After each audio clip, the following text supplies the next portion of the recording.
Saudara anggota Komite 4 DPD RI Haji Sudirman telah mengajukan permintaan kepada pemerintah kabupaten atau Pemkab Aceh Tenggara agar melakukan penertiban terhadap aset-aset, termasuk aset lama yang memiliki masalah dan juga melakukan pengawasan terhadap segala potensi pendapatan asli daerah atau PAD yang dapat mengalami kebocoran di lapangan.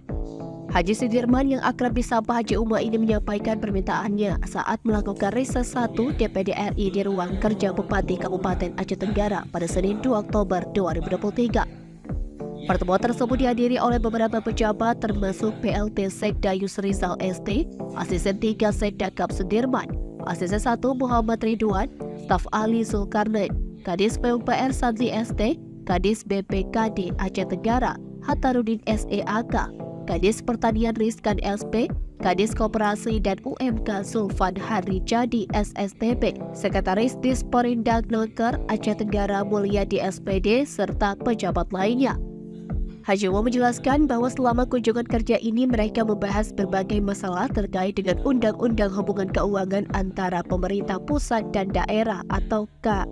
Haji Umar menjelaskan bahwa selama kunjungan kerja ini mereka membahas berbagai masalah terkait dengan Undang-Undang Hubungan Keuangan antara pemerintah pusat dan daerah atau HKPD, pengelolaan aset pendapatan asli daerah atau PAD dan anggaran sumber-sumber daerah.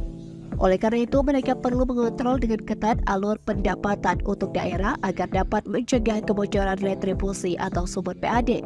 Haji Umar juga menyarankan agar Pemkab Aceh Tenggara membuat zona-zona usaha masyarakat untuk mempermudah pengawasan dan mencegah kebocoran PAD.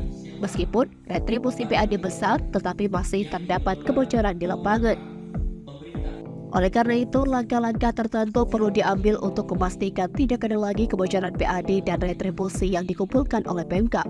Ini sangat penting karena potensi daerah dalam menghasilkan PAD berkaitan dengan HKPD dan harus dijaga agar potensi ini dapat terlaksana dan terkontrol dengan baik oleh Pemkab. Haji Umar juga menyoroti masalah kualitas dan sumber daya manusia atau SDM yang terkait dengan pengelolaan barang milik Pemkab Aceh Tenggara.